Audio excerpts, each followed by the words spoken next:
இப்பொழுது திருப்பலி முன்னுரையானது வாசிக்கப்படும். அதனைத் தொடர்ந்து திருப்பலி கருத்துக்கள் சொல்லி நாம் ஜெபிப்போம். நம் வாழ்வின் பயணம் தொடர்கதை அல்ல, அதற்கு ஒரு கட்டத்தில் முற்றுப்புள்ளி உண்டு. பறந்து வரும் ஈசலுக்கு ஒரு நாள்தான் வாழ்க்கை. அது சிறகு விரித்து வாழ்வை ரசித்து வாழ்ந்துதான் மடிகின்றது. நம் இறைமகனின் வாழ்க்கை 33 ஆண்டுகள் என்ற போதிலும் தன் வாழ்வில் லட்சிய பயணத்தை ரசித்து வாழ்ந்தார். இயேசுவின் வாழ்வின் 3 பயணங்கள். இயேசு பிறப்பின் போது ஏரோதின் அதிகாரத்திற்கு பணிந்து எகிப்துக்கு தப்பி ஓடிய, இறுதியாக நாசரேத்தில் குடியமர்ந்தது வரை இறைமகன் மேற்கொண்டது வாழ்க்கை பயணம். அதன் பின் தன் பெற்றோருக்கு பணிந்து வாழ்ந்து தன் 30வது வயதில் பாலைவனத்தில் மேற்கொண்ட பயணம் பணிக்கான பயணம். 3ஆவதாக பலரின் வாழ்வுக்காக தம்மை கையளிக்க முற்படும் இந்த பயணம் மரண பயணம். இந்த பயணம் அவரின் லட்சியம், அவரின் லட்சிய தாகம். இயேசுவின் இந்த பயணத்தில் பங்கு பெறும் நாமும் நம் இயேசுவின் லட்சிய பணியில் அர்ப்பணித்து நம்மையே கரைத்து அவர் அன்பை நம்மிலே பிறர் காண செய்பவர்களாக, மனிதத்தை மண்ணிலே மலரச் செய்பவர்களாக, அமைதியின் தூதுவர்களாக வாழ்ந்திட அருள் வேண்டி இத்தெய்வீக திருப்பலியில் நம்மையே முழுமையாக அர்ப்பணிப்போம். இன்றைய திருப்பலியானது ரீனா பிரதீப் குடும்பத்தார், நோரின், ரியா ஜெபமேரி, ஜெனிபருக்கு குழந்தை வரம் கிடைத்ததற்கு, ஜோனா செல்வராஜ் குடும்பத்தார், பாலேசையா டெய்சி ராணி குடும்பத்தார், சித்ரரஞ்சன் ராஜ் கேசவி குடும்பத்தார், சித்ர மணவாளன் பிரவீனா குடும்பத்தார், மரிய சீலை அமுதன், மரிய சங்கீதா, மரிய நிதுலன், மரிய நிதுலன், ரீனா, அடைக்கலம் ஆல்பர்ட் பிரதாப் குடும்பத்தார், குரோன்மணி சலேத் மேரி குடும்பத்தார், கேட்வெல் தெரப்பி சென்டர் ஆகியோரால் இது நன்றி திருப்பலியாக ஒப்புக் கொடுக்கப்படுகின்றது. மற்றும் சிறப்பு கருத்துக்களுக்காக திவ்யா 10ஆம் வகுப்பு தேர்வில் அதிக மதிப்பெண் பெற்று தேர்ச்சியடைய, ராகுல் ராபர்ட் விரைவில் நல்ல தொழில் தொடங்க வேண்டி, செல்வ சோமன் குடும்பத்தில் கருத்துக்கள் நிறைவேற வேண்டி, அனைத்து குருக்கள் அருட் சகோதரிகள் உடல் உள்ள ஆன்ம கருத்துக்களுக்காக மற்றும் மரித்த எடிசன் தாமஸ் மரியம்மாள் குடும்பத்தில் மரித்த அனைத்து ஆத்மாக்கள், Arokiyamary, Kosalram, Jabasreen, Chandra Maria, John Anthony, Elizabeth Vedamani, Benedict V Rayar, Elizabeth V Rayar 26வது ஆண்டு நினைவு, எம் தனிஸ்லஸ் தயஸ் அவருடைய ஆண்மைகளை பாற்றிக்காக இந்த திருப்பலியானது ஒப்புக் கொடுக்கப்படுகின்றது. ஜெபிப்போமாக. என்றென்றுமுள்ள எல்லாம் அல்ல இறைவா, மனிதனம் பின்பற்ற எங்கள் மீட்பரை மனித உடல் எடுக்கவும் சிலுவை ஏற்றுக்கொள்ளவும் செய்தீரே. அதனால் நாங்கள் அவரது பொறுமையை கற்றுக்கொண்டு அவரது உயிர்ப்பில் பங்கேற்க தகுதி பெறுவோமாக. உம்மோடு தூயாவின் ஒன்றிப்பில் இறைவனா என்றென்றும் வாழ்ந்து ஆட்சி செய்கின்ற எங்கள் ஆண்டவரும் உம் திருமகனுமாக இயேசு கிறிஸ்து வழியாக உம்மை மன்றாடுகின்றோம்.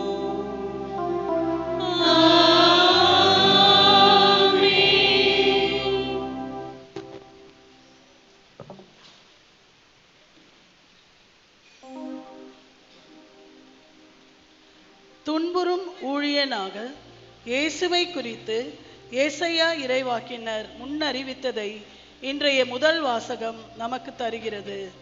நம்முடைய துன்ப நேரத்தில் வலிமை மிக்க போர் வீரனைப் போல் நம் கடவுள் கூடவே இருந்து நம்மை இழி நிலைகளிலிருந்து விடுவிப்பார் என்ற எண்ணத்தை உள்ளத்தின் ஆழத்தில் பதிக்கிறது இந்த முதல் வாசகம்.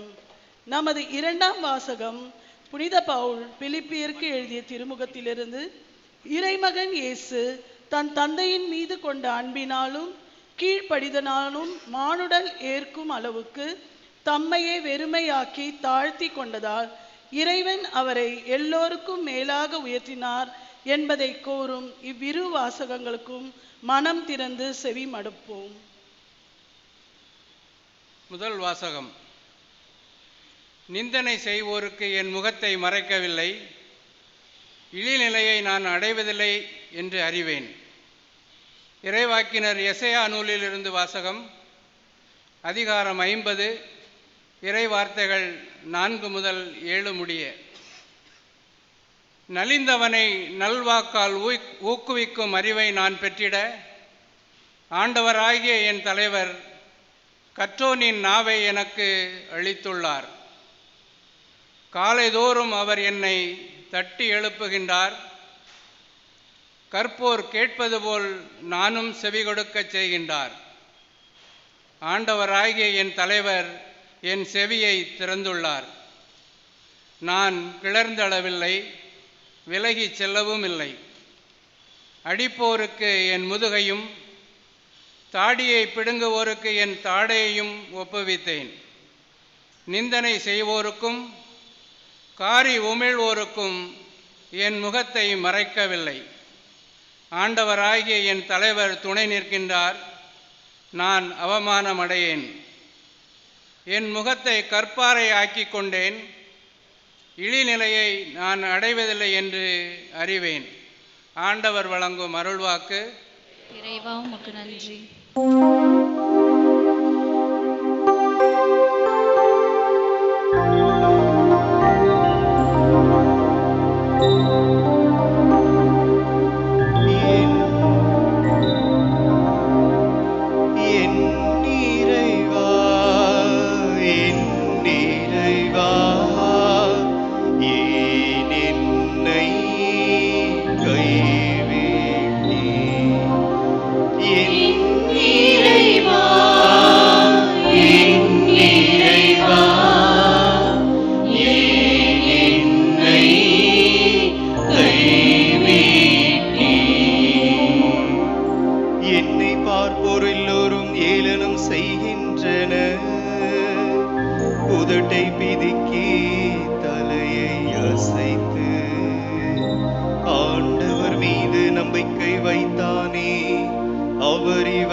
அனைவரும் அவரை மாட்சிப்படுத்துங்கள்.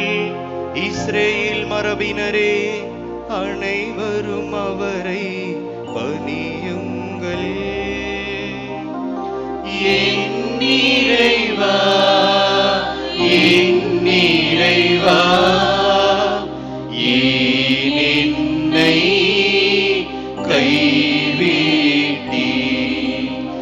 என் இறைவா, என் இறைவா, ஏன் என்னை கைவிட்டீர்?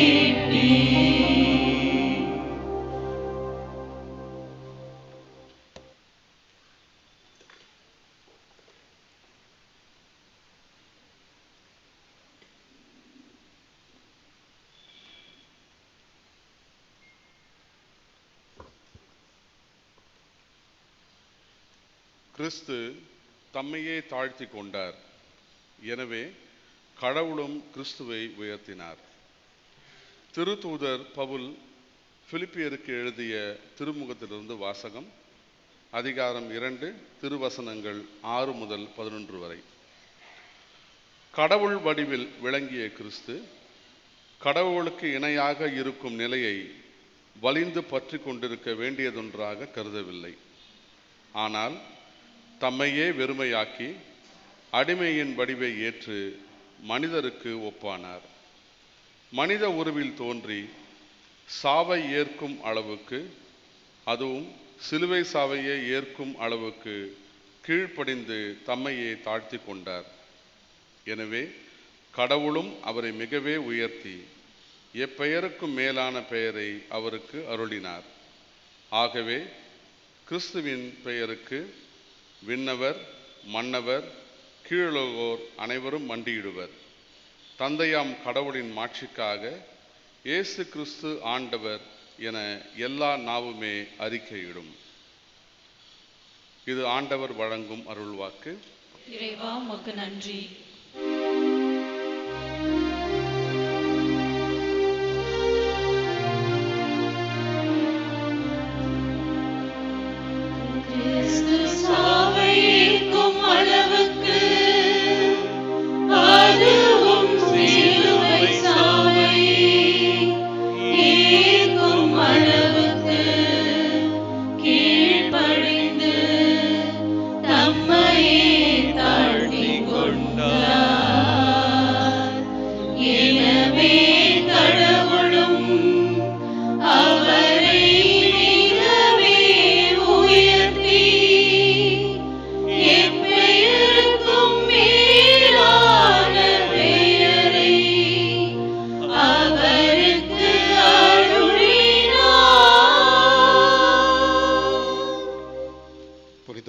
எழுதிய நற்செய்தியின்படி நமது ஆண்டவராகிய இயேசு கிறிஸ்துவின் திருப்பாடுகள். பாஸ்கா என்னும் பொலிப்பெற்ற அப்ப விழா நிகழ இன்னும் 2 நாட்கள் இருந்தன. தலைமை குருக்களும் மறைநூல் அறிஞர்களும் இயேசுவை எவ்வாறு சூழ்ச்சியாய் பிடித்து கொலை செய்யலாம் என்று வழி தேடிக் கொண்டிருந்தனர். ஆயினும் விழாவின் போது வேண்டாம், ஒருவேளை மக்களிடையே கலக்கம் ஏற்படக்கூடும் என்று நினைத்தனர். இயேசு பெத்தானியாவில் தொழுநோயாளர் சீமோன் இல்லத்தில் இருந்தார். அங்கே பந்தியில் அமர்ந்திருந்த போது இலாமிச்சை நறுமண தைலம் கொண்ட படிகச் சிமிழுடன் பெண் ஒருவர் வந்தார். அந்த தைலம் கலப்பற்ற விலை உயர்ந்தது. அவர் அப்படிகச் சிமிழை உடைத்து இயேசுவின் தலையில் ஊற்றினார். அங்கிருந்த சிலர் கோபமடைந்து, இந்த தைலத்தை இவ்வாறு வீணாக்குவேன், இதை 300 தெனாரியத்துக்கும் மேலாக விற்று ஏழைகளுக்கு கொடுத்திருக்கலாமே என்று தங்களுக்குள் பேசிக் கொண்டனர். அப்பெண் மீதும் சீறி எழுந்தனர். இயேசு அவர்களிடம், அவரை விடுங்கள், ஏன் அவருக்கு தொல்லை கொடுக்கிறீர்கள்? அவர் எனக்கு செய்தது முறையான செயலே. ஏனெனில் ஏழைகள் எப்பொழுதுமே உங்களோடு இருக்கிறார்கள். நீங்கள் விரும்பும் போதெல்லாம் அவர்களுக்கு நன்மை செய்ய முடியும். ஆனால் நான் எப்பொழுதும் உங்களோடு இருக்கப் போவதில்லை. இவர் தம்மால் இயன்றதை செய்தார். என் அடக்கத்திற்காக இவர் முன்னதாகவே என் உடலுக்கு தைலம் பூசிவிட்டார். உலகம் முழுவதும் எங்கெல்லாம் நற்செய்தி அறிவிக்கப்படுமோ அங்கெல்லாம் இவர் செய்ததும் எடுத்து கூறப்படும், இவரும் நினைவு கூறப்படுவார் என உறுதியாக உங்களுக்கு சொல்கிறேன் என்று கூறினார். 12 ஒருவனாகிய யூதாஸ் இஸ்காரியோத்து இயேசுவை காட்டிக் கொடுக்கும் நோக்கத்தோடு தலைமை குருக்களிடம் சென்றான். அவர்கள் அதை அறிந்து மகிழ்ச்சியுற்று அவனுக்கு பணம் கொடுப்பதாக வாக்களித்தனர். அவனும் அவரை எப்படி காட்டிக் கொடுக்கலாம் என வாய்ப்பு தேடிக் கொண்டிருந்தான். புளிப்பற்ற அப்ப விழாவின் முதல் நாள் வந்தது. பாஸ்கா ஆட்டுக்குட்டியை பலியிடும் அந்நாளிலே இயேசுவின் சீடர், நீர் பாஸ்கா விருந்துண்ண நாங்கள் எங்கே சென்று ஏற்பாடு செய்ய வேண்டும் என விரும்புகிறீர் என்று கேட்டார்கள். அவர் பின்வருமாறு கூறி தம் சீடருள் 2 அனுப்பினார். நீங்கள் புறப்பட்டு நகருக்குள் செல்லுங்கள். மண்குடத்தில் தண்ணீர் சுமந்து கொண்டு உங்களுக்கு எதிரே வருவார். அவர் பின்னே செல்லுங்கள். அவர் எந்த வீட்டுக்குள் செல்கிறாரோ அந்த வீட்டின் உரிமையாளரிடம், நான் என் சீடர்களோடு பாஸ்கா விருந்து உண்பதற்கான என் அறை எங்கே என்று போதகர் கேட்க சொன்னார் என கூறுங்கள். அவர் மேல் மாடியில் ஒரு பெரிய அறையை காட்டுவார். அது தேவையான வசதிகளோடு தயார் நிலையில் இருக்கும். அங்கே நமக்கு ஏற்பாடு செய்யுங்கள். சீடர்கள் சென்று நகரை அடைந்து தங்களுக்கு அவர் சொல்லியவாறே அனைத்தையும் கண்டு பாஸ்கா விருந்திற்கு ஏற்பாடு செய்தார்கள்.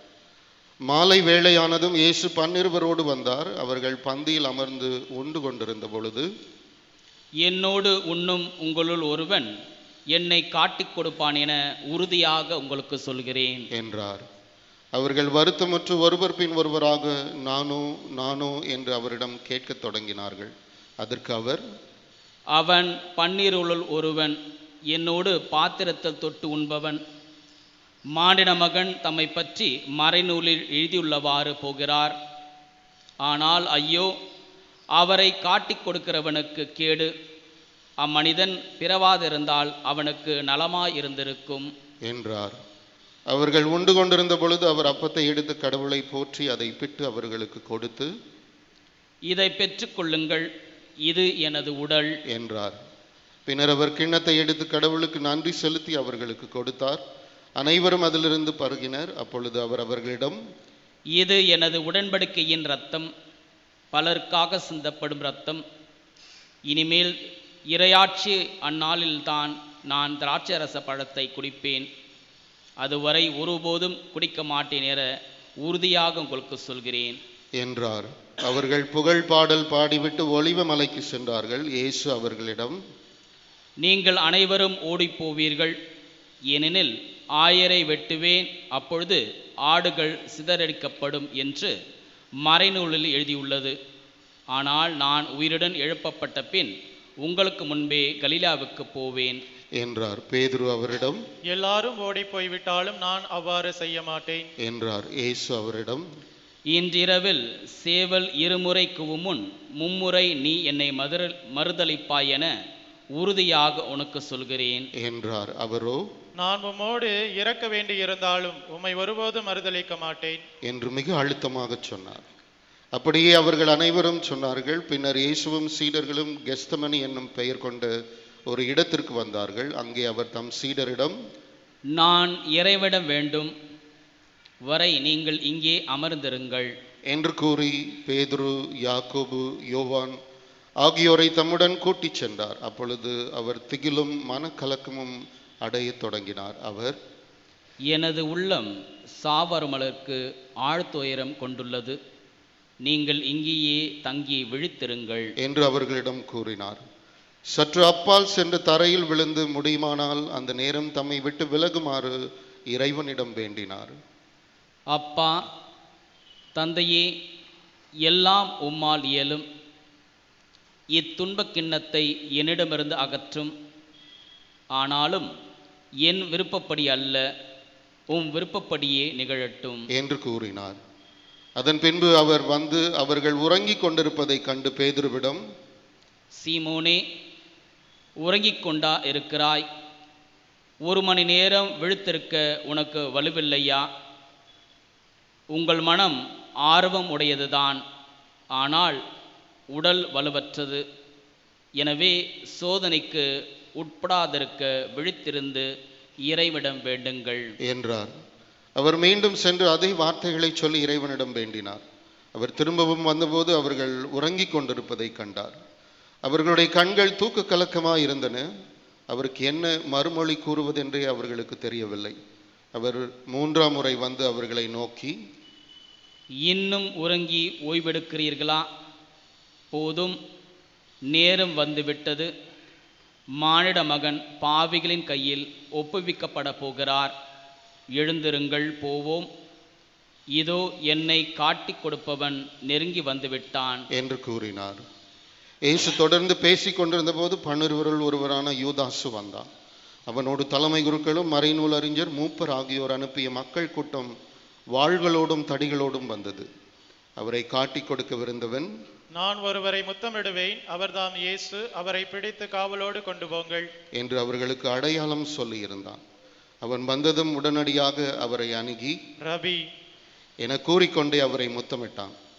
அவர்களும் அவரை பற்றி பிடித்து கைது செய்தனர். அருகில் நின்று கொண்டிருந்தவர்களுள் ஒருவர் தம் வாளை உருவி தலைமை குருவின் பணியாளரை தாக்கி அவருடைய காதை துண்டித்தார்.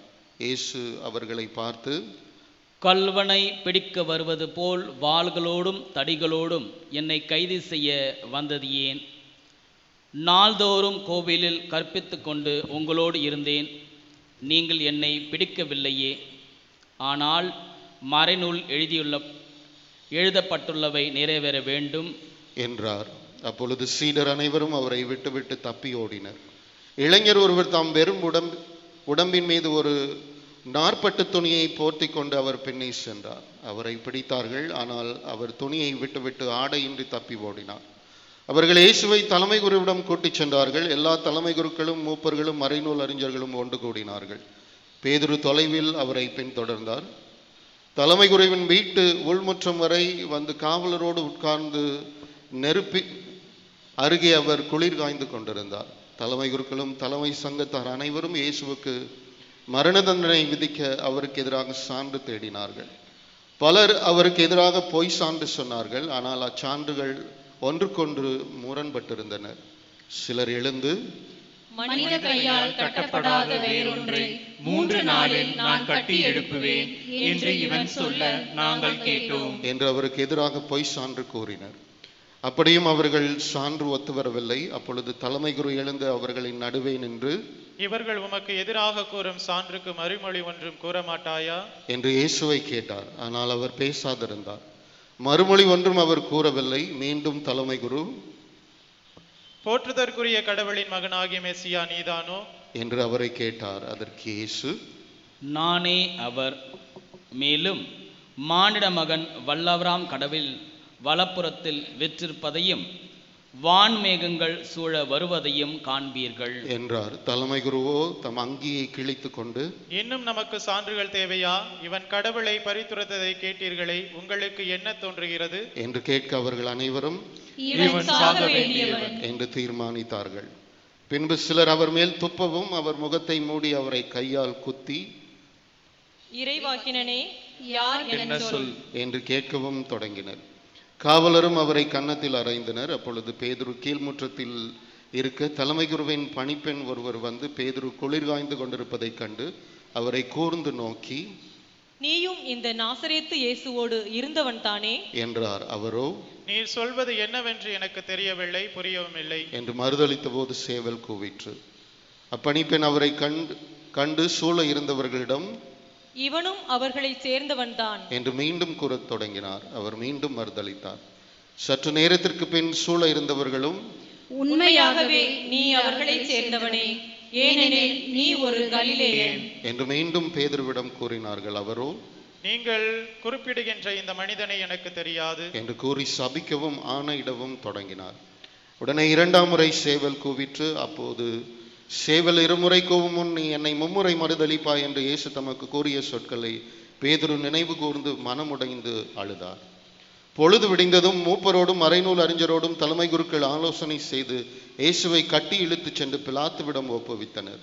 பிலாத்து அவரை நோக்கி, நீ யூதரின் அரசனா என்று கேட்க அவர், அவ்வாறு நீர் சொல்கிறீர் என்று பதில் கூறினார். தலைமை குருக்கள் அவர் மீது பல குற்றங்களை சுமத்தினார்கள். மீண்டும் பிலாத்து, நீ பதில் ஒன்றும் சொல்ல மாட்டாயா? உன் மீது இத்தனை குற்றங்களை சுமத்துகிறார்களே என்று அவரிடம் கேட்டான். இயேசுவோ எவ்வதிலும் கூறவில்லை.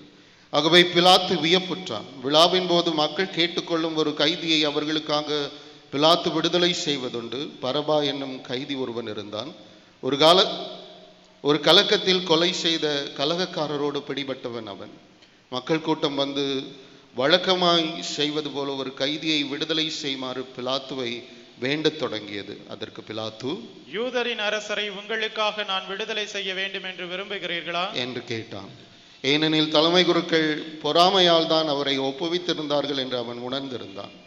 ஆனால் தலைமை குருக்கள் தங்களுக்கு பரபாவையே அவன் விடுதலை செய்ய வேண்டும் என கேட்குமாறு கூட்டத்தினரை தூண்டிவிட்டார்கள். பிலாத்து மீண்டும் அவர்களை பார்த்து, அப்படியானால் நீங்கள் யூதரின் அரசர் என்று குறிப்பிடும் இவனை நான் என்ன செய்ய வேண்டும் என்று கேட்டான். அவர்கள், அவனை சிலுவையில் அறையும், அவனை சிலுவையில் அறையும் என்று மீண்டும் கத்தினார்கள். அதற்கு பிலாத்து கூட்டத்தினரின் விருப்பத்தை நிறைவேற்றும் வண்ணம் பரபாவை விடுதலை செய்து இயேசுவை கசையால் அடித்து சிலுவையில் அறையுமாறு ஒப்புவித்தான். பிறகு படைவீரர் அவரை ஆளுநர் மாளிகையின் முற்றத்திற்கு இழுத்து கொண்டு போய் படைவீரன் அனைவரையும் கூட்டினர். அவருக்கு செந்நிற ஆடை உடுத்தினர். ஒரு முள்முடி பின்னி அவருக்கு சூட்டி, யூதரின் அரசை வாழ்க என்று அவரை வாழ்த்து தொடங்கினர். மேலும் கோலால் அவர் தலையில் அடித்து அவர் மீது துப்பி முழந்தால் பலியிட்டு அவரை வணங்கினர். அவரை ஏளனம் செய்தபின் செந்நிற ஆடையை கழற்றிவிட்டு அவருடைய ஆடைகளை அணிவித்து அவரை சிலுவையில் அறைவதற்காக வெளியே கூட்டிச் சென்றனர். அப்பொழுது அலெக்சாந்தர் ரூபு ஆகியோரின் தந்தையான சீரேன் ஊரைச் சேர்ந்த சீமோன் என்பவர் வயல்வெளியிலிருந்து வந்து கொண்டிருந்தார். படைவீரர்கள் இயேசுவின் சிலுவையை சுமக்கும்படி கட்டாயப்படுத்தினார்கள். அவர்கள் மண்டை ஓட்டு இடம் என பொருள்படும் கொல்கத்தாவுக்கு இயேசுவை கொண்டு சென்றார்கள். அங்கே அவருக்கு வெள்ளை போலம் கலந்த திராட்சை ரசத்தை குடிக்க கொடுத்தார்கள். ஆனால் அவர் அதை பெற்றுக்கொள்ளவில்லை. பிறகு அவர்கள் அவரை சிலுவையில் அறைந்தார்கள். குலுக்கல் முறையில் யாருக்கு எது என்று பார்த்து அவருடைய ஆடைகளை தங்களுக்குள் பகிர்ந்து கொண்டார்கள். அவரை சிலுவையில் அறைந்த போது 9 மணி. அவரது மரண தண்டனைக்கான காரணத்தை அறிவிக்க யூதரின் அரசன் என்று அவர்கள் எழுதி வைத்தார்கள். அவருடன் வலப்புறம் ஒருவனும் இடப்புறம் ஒருவருமாக 2 கல்வர்களை அவருடன் சிலுவையில் அறைந்தார்கள். அவ்வழியை சென்றவர்கள் தங்கள் தலைகளை அசைத்து, திருக்கோவிலை இடித்து 3 நாட்களில் கட்டி எழுப்புகிறவனே, சிலுவையிலிருந்து இறங்கி உன்னையே விடுவித்துக் கொள் என்று அவரை பழித்துரைத்தார்கள். அவ்வாறே தலைமை குருக்கள் மறைநூல் அறிஞர்களுடன் சேர்ந்து அவரை ஏளனம் செய்து, பிறரை விடுவித்தான், தன்னையே விடுவிக்க முடியவில்லை என்று தங்களிடையே பேசிக் கொண்டார்கள். அவர்கள், இஸ்ரவேலின் அரசனாகிய மெசியா இப்போது சிலுவையிலிருந்து இறங்கி வரட்டும், அப்போது நாங்கள் கண்டு நம்புவோம் என்றார்கள். அவரோடு சிலுவையில் அறையப்பட்டவர்களும் அவரை இகழ்ந்தார்கள். நண்பகல் வந்தபோது நாடெங்கும் இருள் உண்டாயிற்று. பிற்பகல் 3 மணி வரை அது நீடித்தது. பிற்பகல் 3 மணிக்கு இயேசு, ஏலோயி ஏலோயி லாமா சபக்தானி என்று உரக்க கத்தினார். என் இறைவா, என் இறைவா, ஏன் என்னை கைவிட்டீர் என்பது பொருள். சூழ நின்று கொண்டிருந்தவர்களும் சிலர் அதை கேட்டு, இதோ எலியாவை கூப்பிடுகிறான் என்றனர். அப்பொழுது அவர்களுள் ஒருவர் ஓடிச் சென்று கடற்பஞ்சை எடுத்து புளித்த திராட்சை ரசத்தில் தோய்த்து அதை ஒரு கோலில் மாட்டி அவருக்கு குடிக்க கொடுத்து கொண்டே, எலியா இவனை கீழே இறக்க வருவாரா பார்ப்போம் என்றார். இயேசுவோ உரக்க கத்தி உயிர் துறந்தார். அப்பொழுது திருக்கோவிலின் திரை மேலிருந்து கீழ் வரை 2ஆக கிழிந்தது. அவருக்கு எதிராக நின்று கொண்டிருந்த 100 தலைவர் அவர் இவ்வாறு உயிர் துறந்ததை கண்டு, இம்மனிதர் உண்மையாகவே இறைமகன், முழங்கால் பலியிட்டு சில நிமிடங்கள் மௌனமாக செபிப்போம்.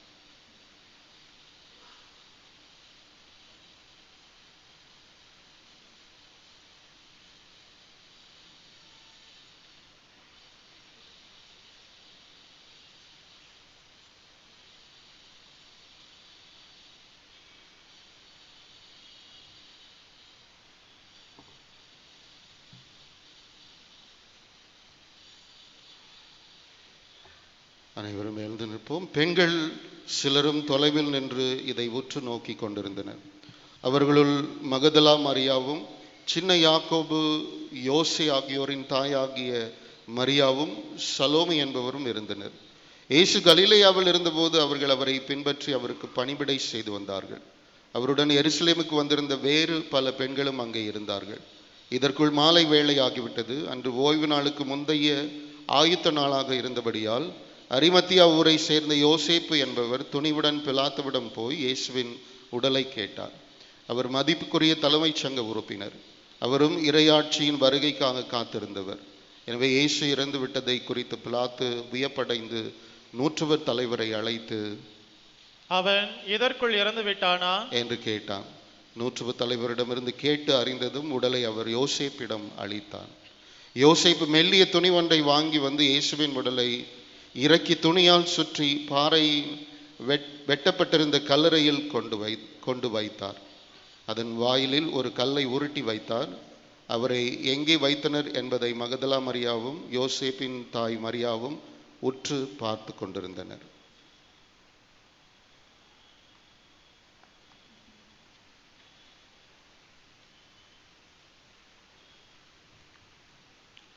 எல்லோரும் அமர்வோம்.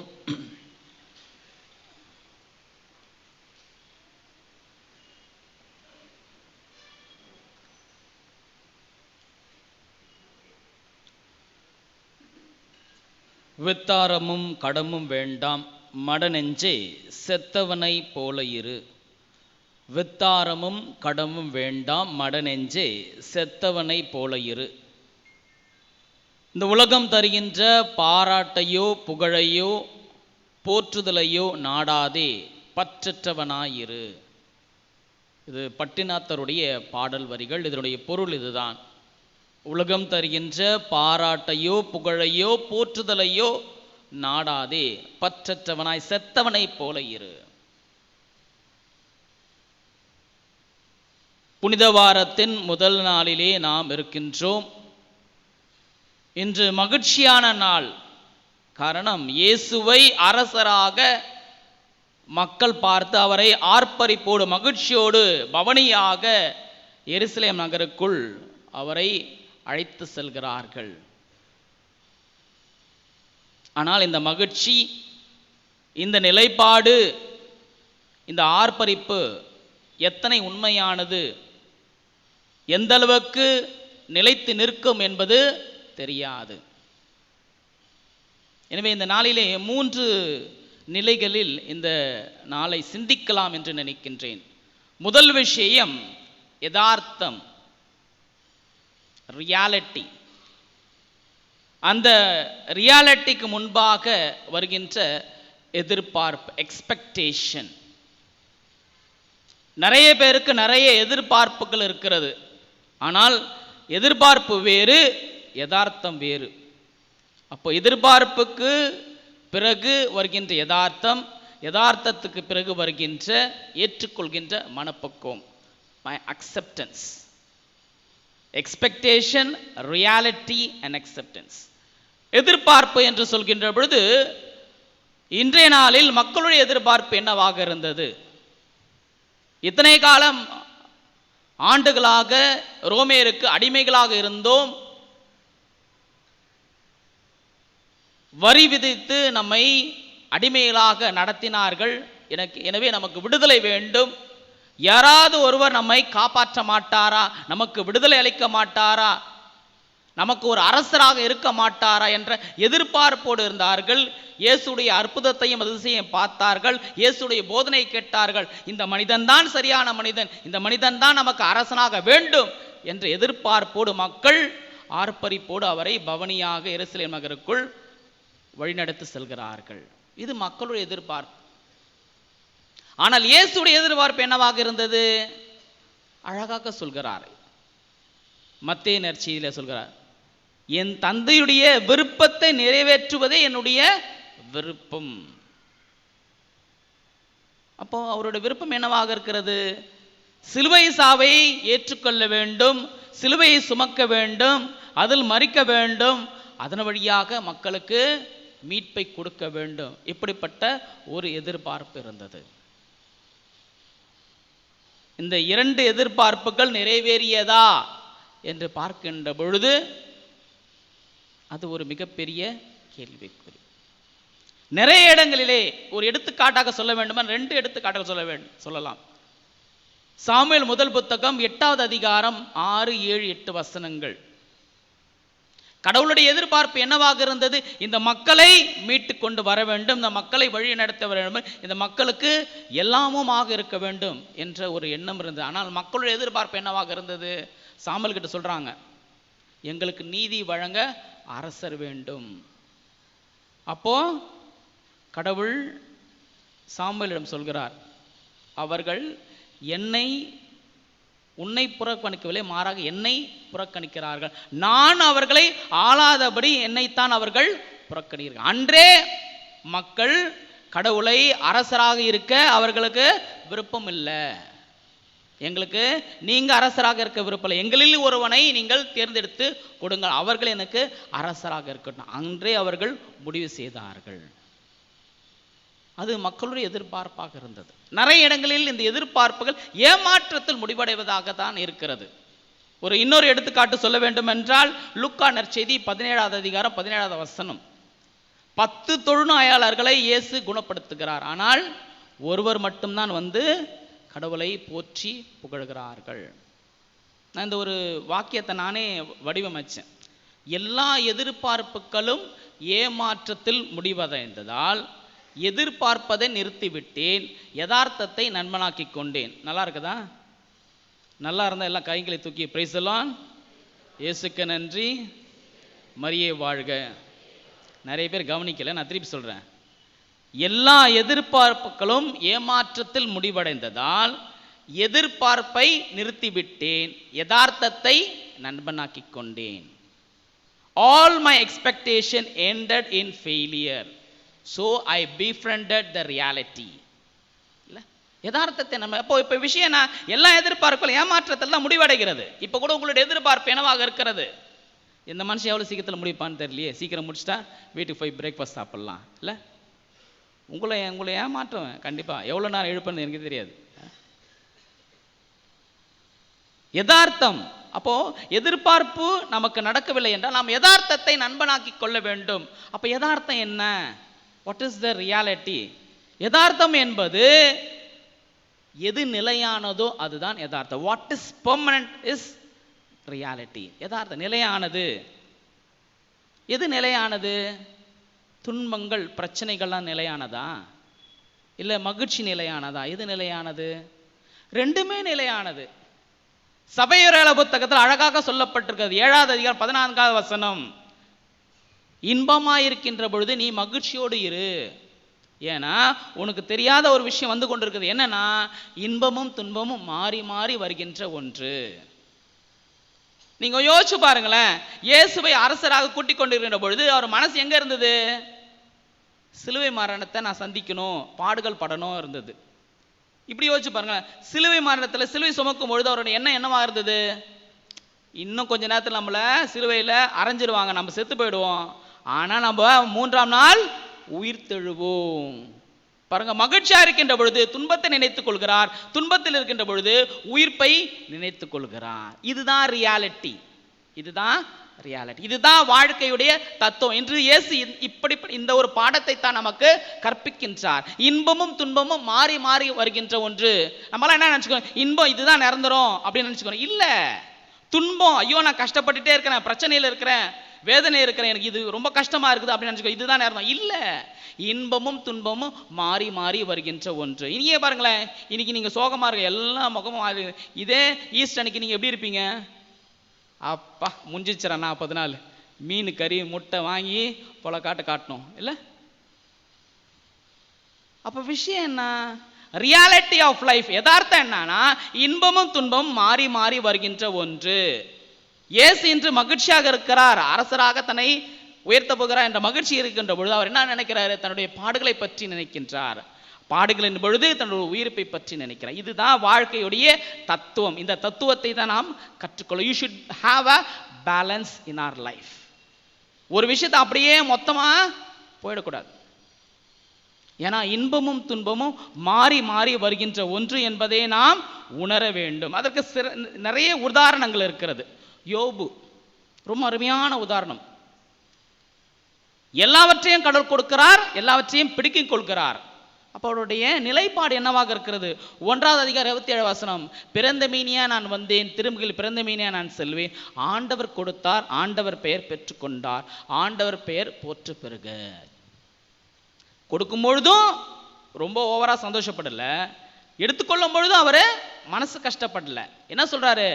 ஆண்டவர் கொடுத்தாருப்பா, ஆண்டவர் எடுத்துக்கொண்டாருப்பா, ஆண்டவர் பெயர் போற்று பெறுக. இப்படிப்பட்ட மனநிலை தான் நமக்கு வர வேண்டும். இப்படிப்பட்ட மனநிலை நமக்கு இருக்கிறதா? 2 விஷயங்களை சொல்றேன். ஒரு முறை சுவாமி விவேகானந்தர் சொற்பொழி ஆற்றிக்கொண்டிருந்தார், இப்பதான் பேசிட்டே இருந்தார்.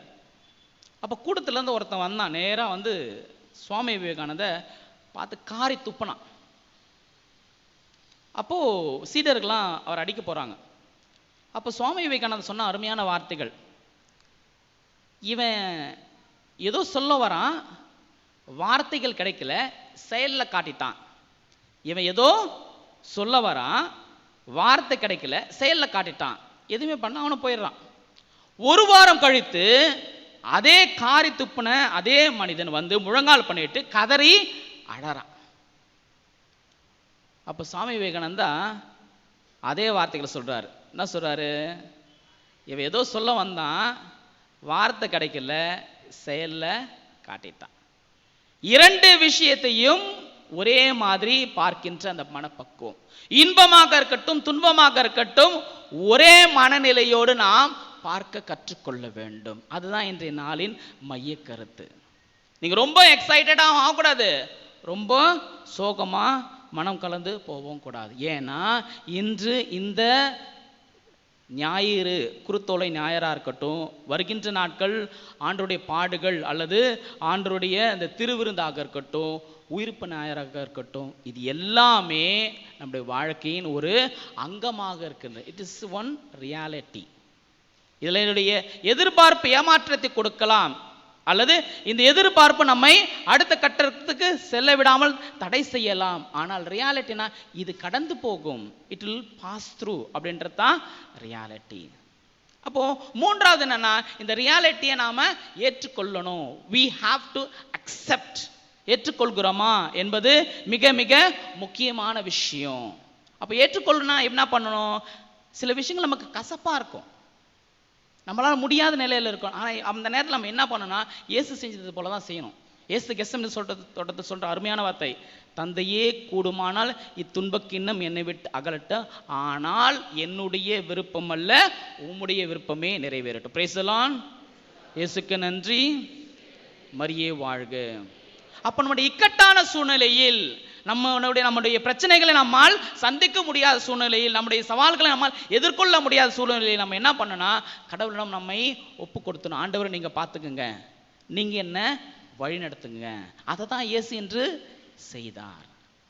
அவரை பவனியாக கொண்டு போகின்ற பொழுது அவருடைய பாடுகள், அவருடைய மரணம், அவருடைய சிலுவை சாவு, அவர் தலையில் முள் முடி சுட்டப்படுகின்ற நிலை, அவமானம் எல்லாமே அவருக்கு வருகின்றது. அப்ப என்ன பண்றாரு? தந்தையே கூடுமான துன்பக்கணும் என்னை விட்டு அகலட்டும், ஆனால் என்னுடைய விருப்பம் அல்ல உம்முடைய விருப்பமே நிறைவேற்றும். அப்போ அங்க அக்செப்டன்ஸ், இதுதான் கடவுள் எனக்காக வைத்திருக்கிறார், இப்படிப்பட்ட ஒரு செயல்பாட்டை செய்யத்தான் கடவுள் அழைத்திருக்கிறார் என்ற மனநிலை ஏற்றுக்கொள்கின்ற அந்த மனப்பக்குவம் நமக்கு வரணும். ஒரு சின்ன உதாரணம் சொல்லணும்னா, இந்த டைட்டானிக் படம் பார்த்தீங்களா? அதில் இந்த கடைசி சீன், ஒரு பக்கம் எல்லாரும் கப்பல் அப்படியே முழுகும், ஆனால் ஒரு பக்கத்தில் வயலின் கிட்டார் வாசிச்சுட்டு இருப்பாங்க இல்லை? அப்போ அந்த அந்த அந்த ஒரு சைடு ஒரு பக்கம் நம்ம சாவ போகிறோன்ற ஒரு யதார்த்தம், இன்னொரு பக்கம் அந்த யதார்த்தம் எப்படியா இருந்தாலும் சரி, என்னுடைய நிலைப்பா நான் மகிழ்ச்சியாக இருக்கணும், அந்த கஷ்டத்தில் கூட அந்த பிரச்சனையை கூட நம்ம மகிழ்ச்சியாக இருக்கணும் அப்படின்ற ஒரு உண்மையை, யதார்த்தத்தை அவர்கள் கொடுக்கிறார்கள். அப்போ நம்ம வாழ்க்கை யார் கிட்ட இருக்குது? என் கிட்ட தான் இருக்கு. I have to decide my life. Life is with me. God has set an example. Jesus has set an example. இந்த எக்ஸாம்பிள்ல இருந்து நான் என்ன கத்துக்கிறேன்? என்னுடைய வாழ்க்கையை நான் எப்படி எதிர்கொள்கிறேன்? இன்பமாக இருக்கட்டும், துன்பமாக இருக்கட்டும், ஏமாற்றமாக இருக்கட்டும், எதிர்பார்ப்பாக இருக்கட்டும், எதுவாக இருந்தாலும் என்னுடைய நிலைப்பாடு என்ன? I have to decide my life. இது என்னுடைய வாழ்க்கை. ஆண்டவர் இன்றைய நாளிலே எனக்காக ரத்தம் சிந்தினார், ஆண்டவர் இன்றைய நாளிலே எனக்காக பாடுகள் பட்டார். இந்த பாடுகளை, இந்த ரத்தம் சிந்துதலை நான் எப்படி பார்க்கிறேன், இதிலிருந்து நான் என்ன கற்றுக்கொள்கிறேன் என்பது மிக மிக முக்கியமான விஷயம். எனவே இந்த புனித வாரத்தில் இந்த 5 நாட்கள் அது 4 நாட்கள் நீங்கள் எப்படி கடந்து செல்ல போகிறீர்கள்? உங்களுடைய எதிர்பார்ப்பு ஏமாற்றமாக இருக்கலாம், உங்களுடைய யதார்த்தம் எப்படிப்பட்டதாக இருக்கும் என்பது நமக்கு தெரியாது. ஆனால் எதுவாக இருந்தாலும் அதை ஏற்றுக்கொள்கின்ற பக்குவத்தோடு ஆண்டவர் என்னோடு உடன் இருக்கிறார், ஆண்டவர் என்னை கைவிட மாட்டார் என்ற மனநிலையோடு நாம் பயணிக்கின்ற பொழுது கண்டிப்பாக கடவுள் நம்முடைய ஆசீர்வாதத்தை நமக்கு கொடுப்பார். எனவே இந்த ஆசீர்வாதத்தை பெற்றுக்கொண்டு நாம் தொடர்ந்து இந்த புனித வாரத்தை பக்தியோடு ஆண்டவருடன் பயணிப்போம். ஆண்டவருடைய பாடுகள் துன்பங்கள் நமக்காக என்பதை உணர்வோம். ஆண்டவருடைய பாடுகள் நமக்கு சக்தியையும் வல்லமையும் நம்முடைய வாழ்க்கையில் வருகின்ற பிரச்சனைகளை சந்திக்க உதவும் என்பதை உணர்வோம். எதுவாக இருந்தாலும் ஆண்டவர் நம்மோடு இருக்கிறார் என்பதை உணர்வோம். இறைவன் நம்மை நிறைவாக ஆசீர்வதிப்பார். ஆமேன்.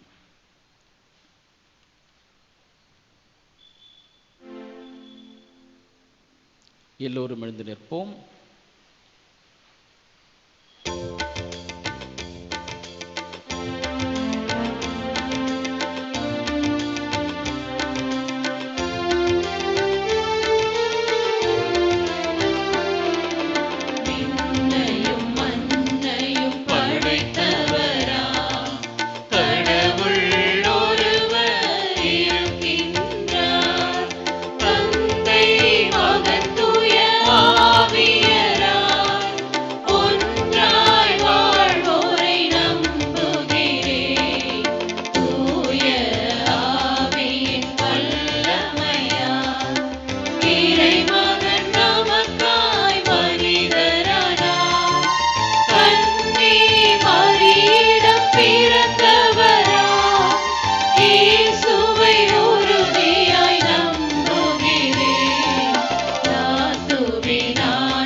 கேளுங்கள் உங்களுக்கு கொடுக்கப்படும், தேடுங்கள் நீங்கள் கண்டடைவீர்கள், தட்டுங்கள் உங்களுக்கு திறக்கப்படும், கேட்போர் எல்லோரும் பெற்றுக்கொள்கின்றனர். எனவே நம்முடைய தேவைகளுக்காக நம்மை படைத்த இறைவிடம் நாம் உருக்கமாக ஜெபிப்போம். இறை மக்களின் மன்றாட்டு. உங்கள் பதில். ஆண்டவரே எங்கள் மன்றாட்டை கேட்டருளும். ஆண்டவரே எங்கள் மன்றாட்டை கேட்டருளும். நானும் என் வீட்டாரும் ஆண்டவருக்கே ஊழியம் புரிவோம் என்ற இறைவார்த்தை கேட்ப உம் வார்த்தையை உலகெங்கும் அறிவிக்கும் பணியிலே தங்களையே அர்ப்பணித்துள்ள நற்செய்தி பணியாளர்களை ஆசீர்வதியும். அவர்களின் பணியிலே பயணங்களில் எவ்வித இடர்பாடும் நேரிடாதவாறு அவர்களை காத்தருளும்.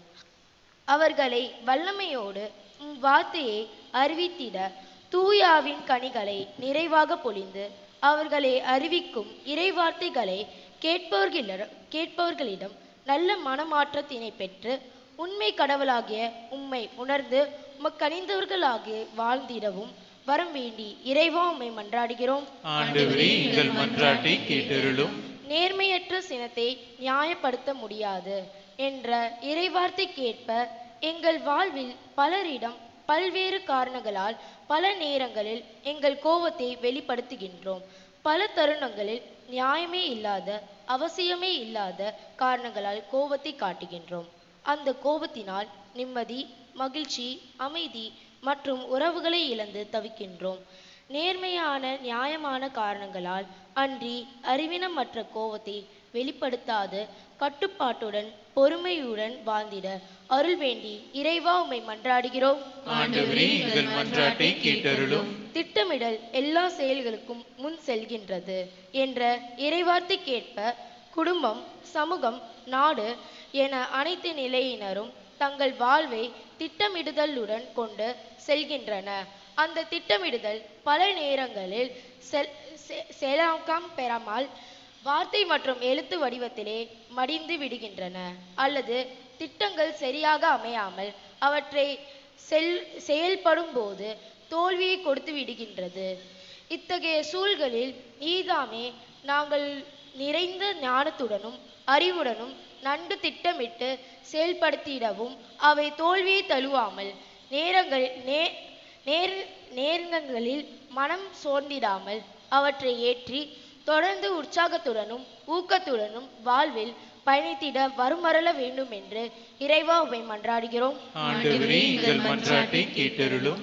தந்தையாரை கைவிடுவோர் கடவுளை பழிப்பவர் போல்வர் என்ற இறைவார்த்தை கேட்ப இன்று சமூகத்தில் மாந்தர்களிடையே பெற்றோரை சரியாக மதிக்காமல், அதிலும் அவர்களை வயதான காலங்களில் அவர்களை முற்றிலுமாக புறக்கணிக்கப்படுகின்றன. அவல நிலையே உறவுகளில் அரங்கேறி கொண்டிருக்கின்றன. வயது முதிர்ந்த நிலையில் இரண்டாவது குழந்தைகளாக மாறுகின்றன என்பதை ஏற்க அவர்களை கனிவாக மனமாற்றவராய் தங்கள் இல்லத்திலே தனி தீவாகிடும் நிலையே மேலோங்கி காணப்படுகின்றது. இத்தகைய கல்லான பிள்ளைகளின் இதயங்களிலே மாற்றி பெற்றோரை நேசித்து மதித்து துணையாக இருந்திட கனியுள்ள இதயத்தை தந்தருள வேண்டும் என்று இறைவா உம்மை மன்றாடுகிறோம். ஆண்டவரே, எங்கள் மன்றாட்டை கேட்டருளும். நம்முடைய தனிப்பட்ட தேவைகளுக்காக மௌனமாக செபிப்போம்.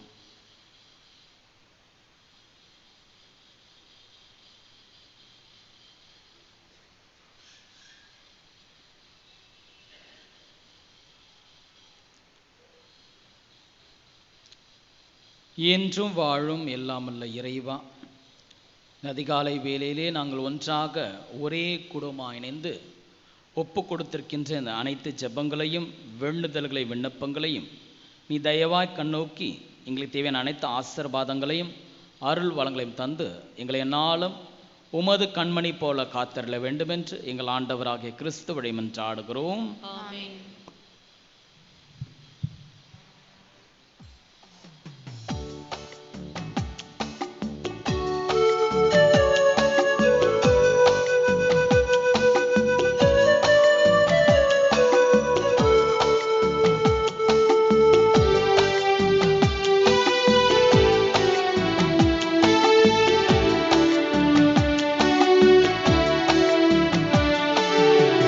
மனங்கள்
சகோதர சகோதரிகளே, என்னுடையதும் உங்களுடையதுமான இப்பலி எல்லாம் வல்ல தந்தையாகிய இறைவனுக்கு ஏற்றதாகும்படி மன்றாடுங்கள். ஆண்டவர் தமது பேரின் புகழ்ச்சிக்காகவும் மாட்சிக்காகவும் தமது நன்மைக்காகவும் புனித திரு அவை அனைத்து நலனுக்காகவும் உமது கையிலிருந்து இப்பலியை ஏற்றுக்கொள்வாராக.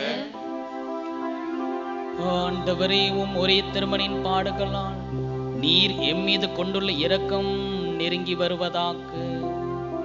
எங்கள் செயல்களா தகுதியற்றவர்களாயினும் இந்த ஒரே பலியின் ஆற்றல் உமது இரக்கத்தை நாங்கள் கண்டு உணர்வோமாக்க. எங்கள் ஆண்டவராகிய கிறிஸ்து வழியாக உம்மை மன்றாடுகின்றோம்.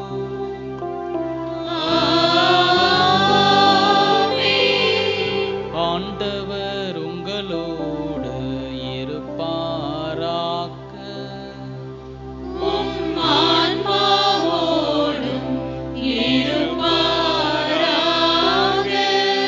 இதயங்களை மேலே எழுப்புங்கள்.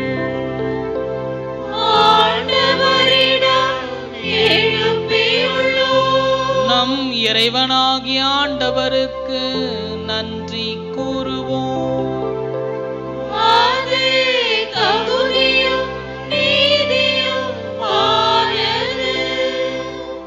ஆண்டவரே, தூயவரான தந்தை, என்றும் இல்லை எல்லாம் இல்லை இறைவா, எங்கள் ஆண்டவராக இயேசு கிறிஸ்து வழியாக என்னாலும் எவ்விடத்திலும் நாங்கள் உமக்கு நன்றி செலுத்துவது மெய்யாகவே தகும் நீதியமாகும், எங்கள் கடமையும் மீட்புக்குரிய செயலுமாகும்.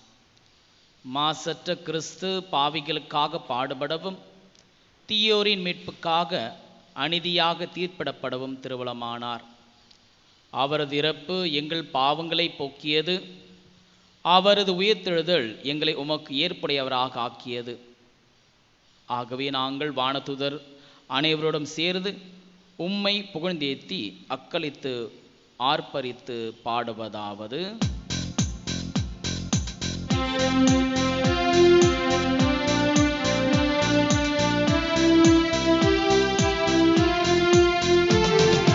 தூயவர் தூயவர் தூயவர், வான்படைகளின் கடவுளாம் ஆண்டவர். விண்ணகமும் மண்ணகமும் உமது மாட்சியால் நிறைந்துள்ளன. உன்னதங்களிலே ஓசன்னா, உன்னதங்களிலே ஓசன்னா, உன்னதங்களிலே ஓசன்னா, உன்னதங்களிலே ஓசன்னா. ஆண்டவர் பெயரால் வருகிறவர் ஆசி பெற்றவர். உன்னதங்களிலே ஓசன்னா, உன்னதங்களிலே ஓசன்னா, உன்னதங்களிலே ஓசன்னா, உன்னதங்களிலே ஓசன்னா.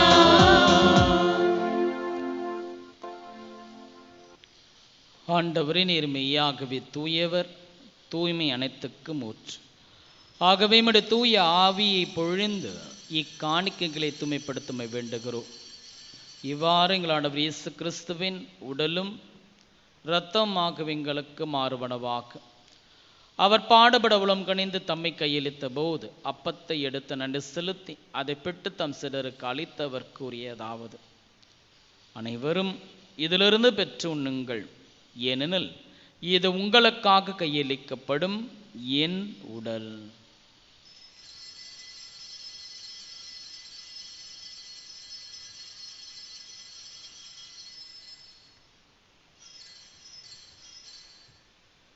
அவ்வண்ணமே இரவு விருந்தி அறிந்த பின் கிண்ணத்தையும் எடுத்து மீண்டும் உமக்கு நன்றி கூறி தம் சிலருக்கு அளித்தவர் கூறியதாவது: அனைவரும் இதிலிருந்து பெற்று பருகுங்கள், ஏனெனில் இது புதிய நிலையான உடன்படிக்கைக்குரிய என் இரத்தத்தின் கிண்ணம். இது பாவ மன்னிப்புக்கென்று உங்களுக்காகவும் பலருக்காகவும் சிந்தப்படும். இதை என் நினைவாகச் செய்யுங்கள்.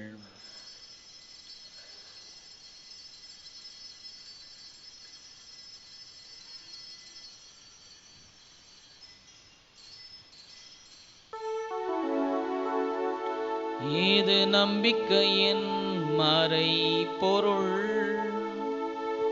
ஆண்டவரே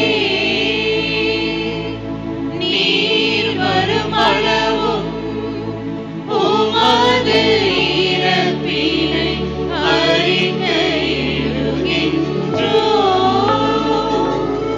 உமது உயிர்ப்பினையும் எடுத்துரைக்கின்றோம்.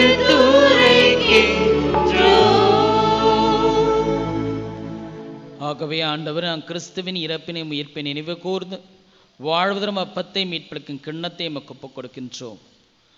திருமுன்னிடம் நமக்கு ஊழியம் புரிய தகுந்தவை எங்களை ஏற்றுக்கொண்டீர். எனவே எமக்கு நடு செலுத்துகிறோம். மேலும் கிறிஸ்துவின் உடலிலும் இரத்தத்தில் பங்குலும் எங்களை தூய ஆவி ஒன்று சேர்க்க வேண்டுமென உம்மை தாழ்வுடன் மன்றாடுகிறோம். ஆண்டவரை உலகெங்கும் பரவி இருக்கும் உமது திரு அவையை நினைவு கூர்ந்தருளும். எங்கள் திரு தந்தை பிரான்சிஸ், எங்கள் பேராயர் ஜார்ஜ், எல்லா திருநிலையினர் ஆகிய அனைவரோடும் உமது திரு அவை அன்பில் நிறைவு பெறச் செய்தருளும். மேலும் உயிர்த்தெழும் இதன் நோக்குடன் துயில் கொள்ளும் எங்கள் சகோதர சகோதரிகளையும் இறந்தோர் அனைவரையும் இரக்கத்துடன் நினைவு கூர்ந்து உமது திருமுக ஒளியினுள் ஏற்றருளும். எங்கள் அனைவர் மீதும் இரக்கமாயிரும். கடவுளின் கன்னித்தாயான புனித மரியா, அவருடைய கணவரான புனித யோசேப்பு, புனித திரு தூதர்கள், எவ்வுலகிலும் உமக்கு உகந்தவராயிருந்தோர் ஆகிய புனிதர்கள் அனைவருடனும் நாங்கள் நிலை வாழ்வில் பங்கு கொள்ளும் தகுதி பெற்று உம் திருமகன் இயேசு கிறிஸ்து வழியாக உம்மை புகழ்ந்தேற்கும் மரமருள உம்மை மன்றாடுகின்றோம்.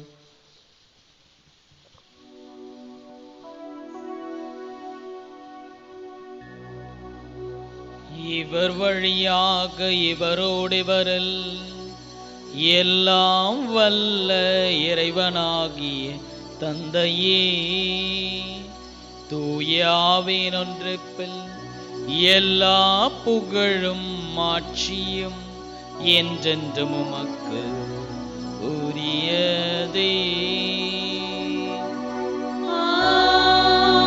ஆமென். ஆமென்.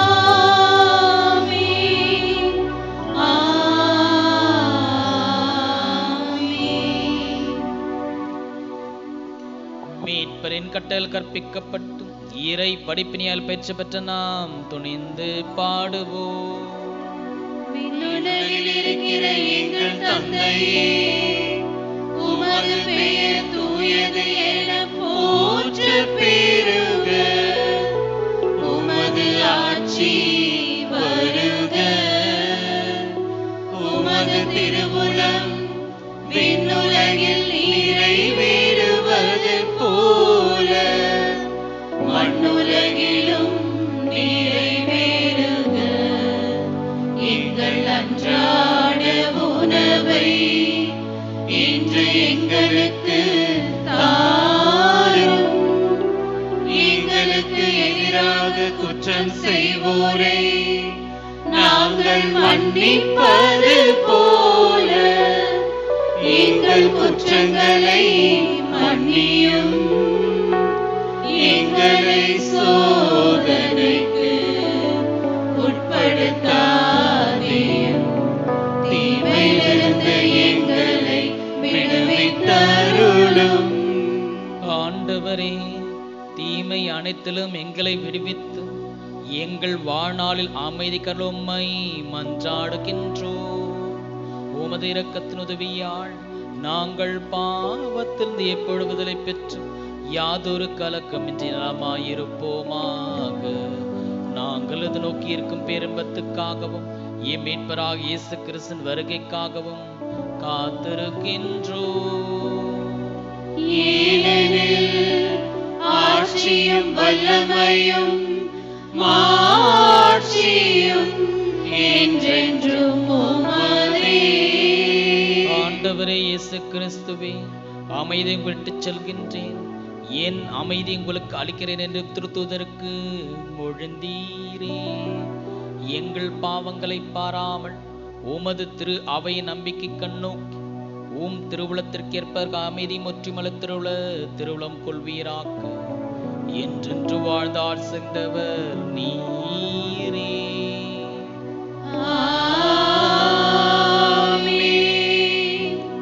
ஆண்டுடைய அமைதி உங்கள் அனைவரும் இருப்பதாக, உம் ஆன்மாவோடும் இருப்பதாக. ஒருவருக்கொருவர் ஆண்டுடைய அமைதியை பகிர்ந்து கொள்வோம்.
பிரியமானவர்கள், இது நம் ஆண்டவராகிய இயேசு கிறிஸ்து.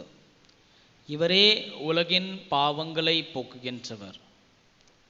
செம்மறியின் திருவிருந்துக்கு அழைக்க பெற்றோர் பேறு பெற்றோர். ஆண்டவரே, நீர் என் இல்லத்தில் எழுந்தருள நான் தகுதியற்றவர். ஆனால் ஒரு வார்த்தை மட்டும் சொல்லியருளும், எனது ஆன்மா நலமடையும். கிறிஸ்துவின் திருவுடலும் திரு ரத்தம் நம்மை காத்து நம்முடைய வாழ்வளிப்பதாக. ஆமென்.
அனைவரும் முழங்களிடவும். உயிர்த்த கிறிஸ்து நோக்கி ஜெபம். ஆண்டவராகிய இயேசு கிறிஸ்துவே, உமது திருப்பாடுகளினாலும் மரணத்தினாலும் உயிர்ப்பினாலும் எங்களை பழைய பாவனிலிருந்து விடுவித்து முடிவற்ற வாழ்வின் கதவுகளை திறந்துவிட்டீரே. நாங்கள் பாஸ்காமல் நிகழ்ச்சிகளினால் புதுப்பிக்க பெற்று உயிர்ப்பின் பேரொளி பெற செய்தரலும். தீமைகள் அனைத்திலும் எங்களை விடுவித்து நித்திய பேரின்பத்திற்கு வழிநடத்தியறலும். நாங்கள் மண்ணுலகம் நாட்டங்களை களைத்துவிட்டு விண்ணுலக மகிமையை கொடையாக பெற்றுக்கொள்வோமாக. இவற்றெல்லாம் உமது உயிர்ப்பின் வல்லமையால் எங்களுக்கு தந்தரலும். ஆமீன். குருத்து ஞாயிறு. நேற்று வரை தவக்காலம் முழுவதும் நம் ஆலயத்தில் நாம் அனுசரித்து வந்த புனித நேரம் நேற்றோடு முடிவு பெற்றது. இந்த வாரத்தில் புனித நேரம் இரவு 9 to 10 மணி வரை அனுசரிக்கப்பட மாட்டாது. இந்த திருப்பலி முடிந்தவுடன் மெரிடியன் மருத்துவமனையுடன் இணைந்து நம் பங்கு இளைஞர்கள் ஏற்பாடு செய்யும் சிறப்பு மருத்துவ முகாம் மற்றும் இரத்த தான முகாம் நடைபெறுகிறது. நேரம் காலை 9 மணி முதல் 1 மணி வரை. அனைவரும் இதில் கலந்து கொண்டு பங்கு பெறும்படி கேட்டுக்கொள்ளப்படுகிறீர்கள்.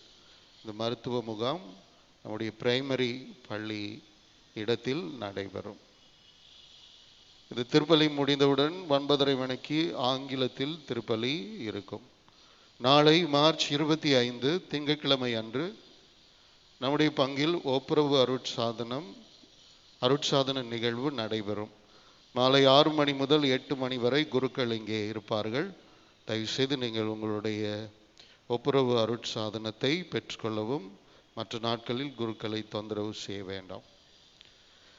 மார்ச் 26 வருகின்ற செவ்வாய்க்கிழமை மாலை 6 மணிக்கு நமது சென்னை மயிலை பேராயர் நிறைவேற்றும் சிறப்பு எண்ணெய் மந்திரித்தல் திருப்பலி சாந்தோம் பேராலயத்தில் நடைபெறும். இந்த திருப்பலியில் பங்கு கொள்ள விரும்புகிறவர்கள் கலந்து கொள்ளலாம். இதில் கிறிஸ்மா மற்றும் மற்ற தைலங்கள் மந்திரிக்கப்படும். பங்கு தந்தையர்கள் அன்றைய தினம் பல்வேறு மறைமாவட்ட நிகழ்வுகளில் கலந்து கொள்ளவிருப்பதால் அன்றைய நாள் முழுவதும் பங்கிலே பங்கு தந்தையர்கள் இருக்க மாட்டார்கள். மார்ச் 28 வருகின்ற வியாழக்கிழமை பெரிய வியாழன் மாலை 6 மணிக்கு பெரிய வியாழன் திருப்பலி நடைபெறும். திருப்பலிக்கு பின் நற்கருணை இடம் மாற்றமும் அதனை தொடர்ந்து நள்ளிரவு 12 மணி வரை நற்கருணை ஆராதனையும் நடைபெறும். அந்த திருப்பலியில் உங்கள் தவக்கால உண்டியல்களை காணிக்கையாக செலுத்துமாறு கேட்டுக்கொள்கின்றோம். கடந்த வருடம் முதல் தவக்கால உண்டியல்களிலிருந்து பெறப்படும் தொகையானது நமது பங்கு மருத்துவ மற்றும் கல்வி நிதிக்கு அது மாற்றப்பட்டிருக்கின்றது. எனவே நீங்கள் தாராளமாக உங்களுடைய தவக்கால உண்டியல்களை திருப்பலியில் கொடுக்குமாறு கேட்டுக்கொள்கின்றோம். மேலும் பிடி அரிசிக்காக கூப்பன்கள் வாங்கியவர்கள் திருப்பலிக்கு முன்னதாக வந்து அன்பிய பொறுப்பாளர்களிடமிருந்து அரிசி பாக்கெட்டுகளை வாங்கி காணிக்கையின் போது வழங்குமாறு கேட்டுக்கொள்கின்றோம். இந்த வருடம் சேகரிக்கப்படும் அரிசியானது கீழச்சேரியில் அமைந்துள்ள நம்முடைய கிறிஸ்துவ கல்லூரி ஹாஸ்டல் பிள்ளைகளுக்கும் SDM அருட்தந்தையர்களின் அனாதை விதவைகள் இல்லத்திற்கும் வியாசர்பாடி புனித தோமையார் முதியோர் இல்லத்திற்கும் அனுப்பி வைக்கப்படும். கூப்பன்கள் வாங்காதோர் திருப்பலிக்கு பின் பங்கு செயற்குழு உறுப்பினர்களிடமிருந்தோ அல்லது மெழுகு திரி விற்கும் இடத்திலிருந்தோ ரூபாய் 100 கொடுத்து பிடியரிசி கூப்பன்களை பெற்று அரிசியை பெரிய வியாழன் அன்று காணிக்கையாக கொடுக்குமாறு கேட்டுக்கொள்கின்றோம். மார்ச் 29 வருகின்ற வெள்ளி புனித வெள்ளி காலை 6 மணி முதல் மாலை 3 மணி வரை நற்கருணை ஆராதனை ஆலயத்தில் நடைபெறும். காலை 7 மணிக்கு ஆங்கிலத்தில் சிலுவை பாதை வெளியிலும் 8:30 மணிக்கு தமிழில் சிலுவை பாதை வெளியிலும் நடைபெறும். மாலை 3 மணிக்கு இயேசுவின் திருப்பாடுகளின் புனித வெள்ளி நிகழ்வுகள் தமிழில் நடைபெறும். மாலை 6 மணிக்கு இயேசுவின் திருப்பாடுகளின் புனித வெள்ளி நிகழ்வுகள் ஆங்கிலத்தில் ஆலயத்திற்குள் நடைபெறும். மார்ச் 30 வருகின்ற சனிக்கிழமை பெரிய சனி இரவு 8:30 மணிக்கு பாஸ்கா திருவிழிப்பு சடங்கு திருப்பலி ஆங்கிலத்தில் ஆலயத்திற்குள் நடைபெறும். இரவு 11 மணிக்கு பாஸ்கா திருவிழிப்பு சடங்கு மற்றும் திருப்பலி தமிழில் வெளியில் நடைபெறும். அனைத்து குடும்பங்களுக்கும் பாட்டிலில் நிரப்பப்பட்ட மந்திரித்த நீர் திருப்பலிக்கு பின் வழங்கப்படும். மார்ச் 31 ஈஸ்டர் காலை 6 மணிக்கு ஆங்கில திருப்பலியும் 7:30 மணிக்கு தமிழில் திருப்பலியும் நடைபெறும். அன்று வேறு எந்த திருப்பலியும் நடைபெறாது. தவக்கால செலவுகளுக்காக நன்கொடை வழங்க விரும்புகிறவர்கள் என்னை அணுகலாம். குறிப்பாக பெரிய வெள்ளிக்கிழமைக்கான கஞ்சி, பாஸ்கா மெழுகுத்திரிகள், பெரிய வியாழன் மற்றும் பாஸ்கா திருவிழிப்பு பீடம் அலங்காரம் ஆகியவற்றுக்கு உங்களுடைய நன்கொடைகள் வரவேற்கப்படுகின்றன. பங்கு பேரவை மற்றும் நம்முடைய பேராயரின் ஒப்புதலோடு நடைபெறும் ஆலய முகப்பு புறநமைப்பு பணிக்கு உங்களுடைய நன்கொடைகள் வரவேற்கப்படுகின்றது. இந்த வாரம் நன்கொடை வழங்கியவர்கள் இருதய மேரி குடும்பத்தினர் கிறிஸ்து அரசர் அன்பியம் 25,000, செசல் தாமஸ் குடும்பத்தினர் குழந்தை தெரசால் அன்பியம் 25,000, பெனடிக்ட் டிக்ரூஸ் குடும்பத்தினர் லூர்தனை அன்பியம் 20,000, டானியல் குடும்பத்தினர் திருக்குடும்ப அன்பியம் 5,000, தமிழ் அருங்கொடை ஜெபக்குழு 3,500, ஜான் ஆரோக்கியதாஸ் குடும்பத்தினர் லூர்தனை அன்பியம் 3,000, சார்ல்ஸ் வெங்கட் ஷர்மிளா குடும்பத்தினர் திருக்குடும்ப அன்பியம் 2,000, ஆரோக்கியசாமி குடும்பத்தினர் இயேசுவே ஆண்டவர் அன்பியம் 2,000, ஜோஸ்பின் குடும்பத்தினர் நல்லாயன் அன்பியம் 1,500, அமலதாஸ் அற்புதம் குடும்பத்தினர் வெண்சந்தை பால் அன்பியம் 1000, விமலா பிரேமாவதி குடும்பத்தினர் பாத்திமா அன்பியம் 1000, எட்வின் குமார் குடும்பத்தினர் அமலோற்பு அன்னை அன்பியம் 500. இதுவரை பெற்ற மொத்த நன்கொடை 4,65,000.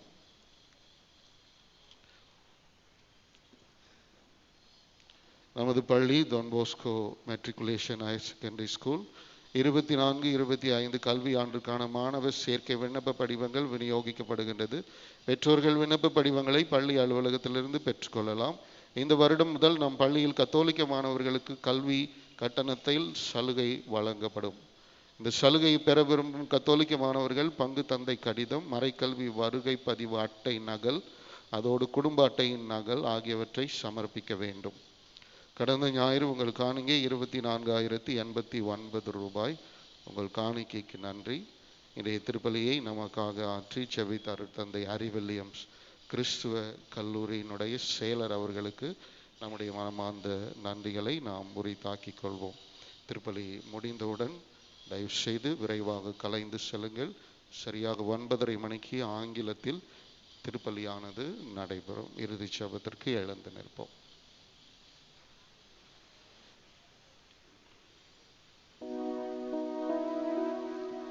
நன்றியோடு மன்றாடுவோமாக்க. ஆண்டவரே, புனித கொடைகளால் நிறைவேற்ற நாங்கள் உம்மை பணிவுடன் வேண்டுகின்றோம்.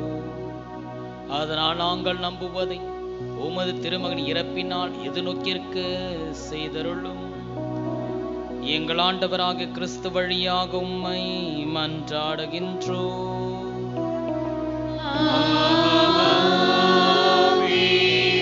ஆண்டவர்களோடு இருப்பாராக.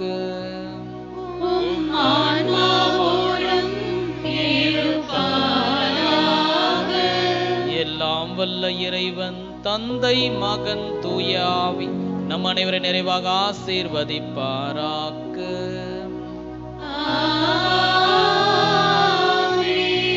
சென்று வாழுவோம்.